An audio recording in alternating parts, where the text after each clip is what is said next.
दोस्तों हम ये जीवाजी वेधशाला के अंदर आ चुके हैं और यहाँ पे हमारे को भरत तिवारी जी मिले हैं जो हमारे को वेधशाला के बारे में सब बताएंगे। चलिए आइए हम आपको भरत जी से मिलवाते हैं।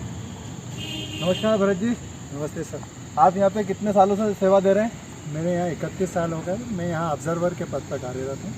जी मैं आपको वेधशाला का मार्गदर्शन कराता हूँ। जी हाँ आइए जी।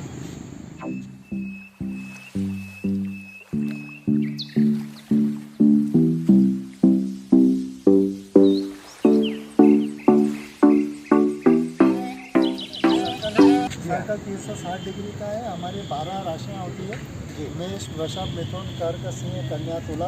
तो एक एक राशि जो है यदि हम इसको डिवाइड करें 360/12 तो एक एक राशि जो है 30-30 डिग्री की होगी। तो 0 से 30 डिग्री जो है मेष राशि का होता है। ये आप देख रहे हो उधर सायन मेष है। फिर वृषभ 60 की, फिर 90, मिथुन, इस प्रकार से राशियाँ बटी हुई जी। तो हम यहाँ पे इस यंत्र से जब धूप रहती है तो हम प्रत्यक्ष रूप से उस दिन कब दिन छोटे हैं कब बड़े हैं इसका प्रत्यक्ष ज्ञान होता है जी। यानी हम आँखों से देख सकते हैं जी भरत जी। अब हम दूसरा यंत्र देखेंगे, सम्राट यंत्र। जी आइए।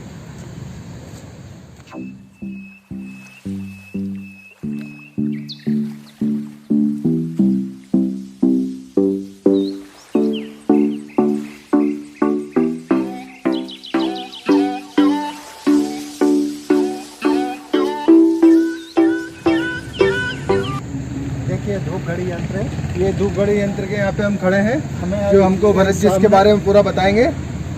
ये धूप घड़ी यंत्र का चार्ट है। इस चार्ट को हमने साल भर के अनुसार जो है कैलकुलेट किया हुआ है।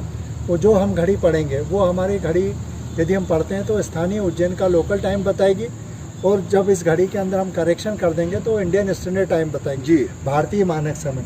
अभी आप देख रहे हो कि जनवरी के लिए JN लिख रखा है, फरवरी के आगे आप 1 तारीख को 41 मिनट लिखे हुए हैं जी।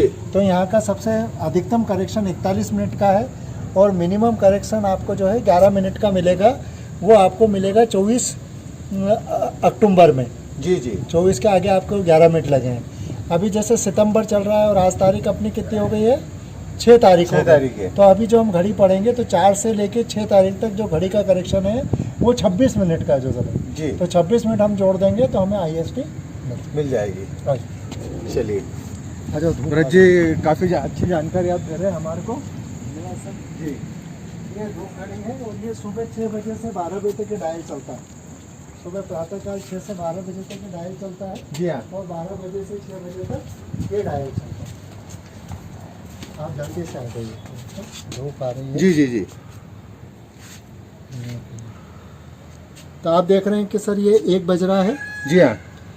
यहाँ पे धूप है हमारी, जी जो धूप दीवार के ऊपर गिर रही है उसकी छाया यहाँ पे बन रही है, इसी से हमें समय मेजरमेंट होगा जी। तो 1:15, 5, 20, 25 जी है ना। तो 1:25 जो है उज्जैन के अंदर हो रहे हैं, ये लोकल टाइम है जी जी। है ना। ये उज्जैन के अंदर हमारा अभी बचा है 1:25। इसमें 27 मिनट जोड़ देंगे तो हमारा कितना हो जाएगा, 50 और 52, तो 1:52 जी। 1:52 बिल्कुल मेरे घड़ी में बराबर हो रहे हैं। आप देख सकते हैं घड़ी के अंदर, ये चेक कर लीजिए, देखिए आप,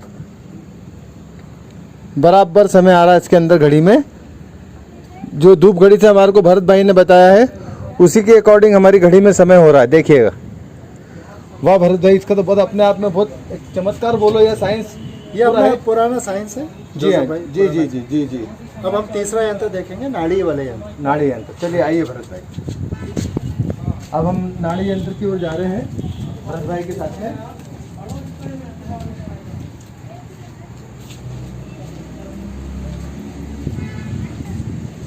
ये हम नाड़ी यंत्र के पास में आ गए हैं। भरत भाई हमारे को नाड़ी यंत्र के बारे में बताएंगे। भरत भाई बताइए। नाड़ी यंत्र में ये रहता है कि ये वाला जो हिस्सा कहलाता है ये उत्तरी गोलार्ध कहलाता है जी। नार्दर्न हेमिस्फीयर, और पीछे का जो हिस्सा रहता है वो दक्षिणी गोलार्ध का रहता है, जी जी। ये सार्धन हेमिस्फीयर बोलते हैं। इसमें ये मालूम पड़ते हैं कि सूर्य की जो गति है वो अभी उत्तरी गोलार्ध में है या दक्षिणी गोलार्ध में जी। यदि सूर्य की गति उत्तरी गोलार्ध में होती है तो इसके ऊपर सूर्य का प्रकाश रहता है जी और उस साइड छाया रहती है, और जब सूर्य दक्षिणी गोलार्ध में रहेगा तो इसके ऊपर छाया रहेगी और उस साइड प्रकाश रहेगा। आप इस पे भी जो देख रहे हैं वो भी सूर्य बताइए, कैमरा लाइए। ये घड़ी देख रहे हैं आप जी हाँ, है ना। इसमें भी जो है हमें इस कीले से समय मालूम पड़ता है। जी। जब सूर्य अस्त हो जाता है तो हम यहाँ खड़े होकर ध्रुव तारे को देख सकते हैं। जी जी सूर्यास्त के बाद जो है ध्रुव तारा दिखाई देता है। तो उज्जैन का जो अक्षांश है वो 23 डिग्री 11 मिनट नॉर्थ है और देशांतर है 75-47 ईस्ट। यानी हमारा जो उज्जैन है ये उत्तर पूर्व के अंदर बसा हुआ है और शिप्रा जी जो है उत्तर की ओर गमन करती जी है, महाराज। इसलिए इसको मोक्षदायिनी नदी कहा गया है। जी जी। अब हम अगला यंत्र देखते हैं। दिगंश यंत्र है, दिगंश यंत्र बोलते हैं भरत भाई इसको। दिगंश यंत्र की ओर जा रहे हैं।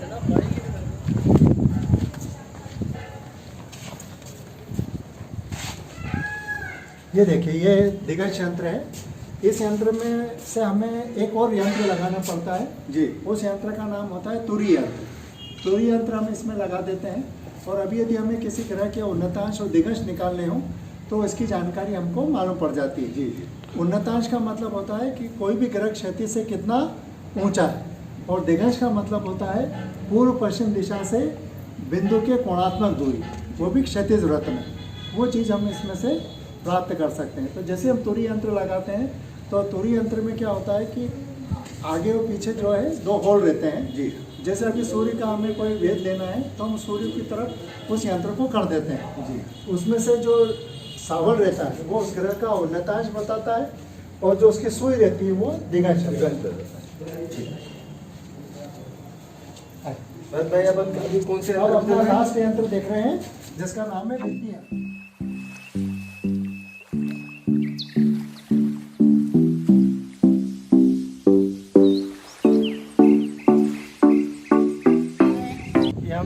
ये हम जो है इस वेधशाला का अंतिम यंत्र देख रहे हैं जिसका नाम है भित्ति यंत्र। जी। भित्ति यंत्र ये प्रातः 6 बजे से 12 बजे तक चलता है। 12 बजे के बाद ये चलना बंद हो जाता है। उसका कारण ये है कि सूर्य जो है उस साइड चला जाता है तो हम उसका रीडिंग नहीं ले सकते। इससे जो है मुख्य रूप से जो रीडिंग ली जाती है वो नतांश निकाली जाती है। तो नतांश निकालने का तरीका है कि आपको भी 2 किले दिख रहा है। ये किला जो है दक्षिण दिशा का है, ये किला उत्तर दिशा का है। जैसा कि अभी हमने यंत्र में देखा है कि हमारा सूर्य अभी उत्तर दिशा की तरफ है यानी उत्तरी गोलार्ध में है, तो हम इसकी रीडिंग यहाँ से ले सकते हैं। तो 12 बजे जब सूर्य ठीक मध्य पे होता है तो इसकी छाया बनती है। तो छाया कम से कम आधा फीट तक बनती है जोसेफ भाई। वहाँ से हम एक धागा खींचते हैं और यहाँ के खड़े होके हम उसको रीडिंग को जो नोट करते हैं तो डिग्री मिनट सेकंड में जो रीडिंग देती है वो नतांश कहलाती है। है ना। तो इसका सूत्र रहता है अक्षांश नताक्ष भ्यो सूर्यस्त भुज। यदि हमें सूर्य का भुज निकालना हो तो उसका यदि नतांश मालूम पड़ जाए और उज्जैन का जो अक्षांश है उसमें से घटा देंगे तो उसकी क्रांति मालूम पड़ जाए। जी। ये तीनों चीज़ें इससे हमें मालूम पड़ती है। जी भरत भाई। है ना। इसका सूत्र मैंने अभी फिर से बोल देता हूँ। नतांशभ्यो क्रांतिस्थ सूर्य भुज। सूर्य का यदि भुज निकालना है तो हमें इससे नतांश मालूम पड़ता है। जी भरत भाई। ठीक। ये अपने 5 यंत्र भरत भाई ने हमारे को पूरे 5 यंत्र की अच्छी काफ़ी बढ़िया जानकारी दी है। अब आप हमारे चैनल के माध्यम से इसको देख सकते हैं। भरत भाई का हम शुक्रिया अदा करते हैं, इन्होंने हमारे को इस वेधशाला के बारे में काफ़ी अच्छी जानकारी दी है। भरत भाई आपका बहुत बहुत शुक्रिया, धन्यवाद। और आपकी जो जानकारी है वो काफ़ी अच्छी रही, सटीक जानकारी आपकी जो दी आपने। धन्यवाद सर। दोस्तों ये भरत भाई ने हमारे को एक पुस्तक दी है जिसका नाम है आकाश अवलोकन मार्गदर्शिका। इसके बारे में इसमें पूरी जानकारी इस पुस्तक में। अब भरत भाई से हम पूछेंगे इस पुस्तक के बारे में, हमको बताएंगे। भरत भाई ये पुस्तक का मुख्य उद्देश्य क्या है? ये जैसे कि अपने को किताब से ही मालूम पड़ रहा है कि आकाश का अवलोकन, यानी आकाश में कौन से ग्रह, चंद्रमा, शनि, बुध, गुरु, उसकी जो है सटीक जानकारी लॉन्गिट्यूड, लेटीट्यूड, डिक्लिनेशन इस किताब के अंदर दी गई है। जी हाँ। आप अपन इस किताब को यदि खरीदते हैं तो हम आकाश के अंदर सारी चीज़ों के बारे में जानकारी प्राप्त कर सकते हैं। जी जी जी। और इसकी मात्र 30 रुपये कीमत है। और यहाँ के पीछे हम लोगों ने इसके अंदर सारे वर्णन भी कर रखा है कि यहाँ पे क्या क्या काम होता है। प्राचीन यंत्र, देखिए पीछे पूरा सब दे रखा है वर्णन इसके बारे में। नक्षत्र वाटिका, तारामंडल शो, सीडी शो, कार्यशील मॉडल, टेलीस्कोप, मौसम के यंत्र, पुस्तकालय, प्रकाशन और टूर्स। जी जी। ये सारी चीज़ें यहाँ से गतिविधियाँ संचालित होती है। जी हाँ। इसके अंदर आपको इस किताब के अंदर आखिरी के पेज पे जो है कौन कौन से वर्ष की खगोलीय घटनाएं होंगी जी। उसके बारे में पूरी जानकारी मिलती है। जैसे आप 10 सितंबर को चंद्रमा और शुक्र की युति देख सकते हैं। जी। है ना सर। 14 अक्टूबर को चंद्रमा शनि की युति है। 8 नवंबर को चंद्रमा शुक्र की युति है। जी जी। फिर उसके बाद 19 नवंबर को आंशिक चंद्र ग्रहण है। 4 दिसंबर को पूर्ण सूर्य ग्रहण है। 22 दिसंबर को सूर्य मकर रेखा पर लंबवत रहेगा। ये सारी चीज़ें हम लोग यहाँ पे देख सकते हैं। दोस्तों ये भरत भाई ने जो किताब दी है इसकी कीमत 30 रुपये है। जो आप लोग अगर यहाँ आते हैं विजिट करने के लिए तो ज़रूर से उनको भरत भाई से आप परचेस कर सकते हैं। ज़्यादा कोई कीमत नहीं है। बाकी इसकी जो जानकारी है काफ़ी अच्छी सटीक जानकारी है, इसलिए आप लोग ज़रूर इसको लीजिएगा। कीमत भी कोई ज़्यादा नहीं, केवल 30 रुपये है। भरत भाई काफ़ी अच्छी पुस्तक दी आपने, धन्यवाद जी। आइए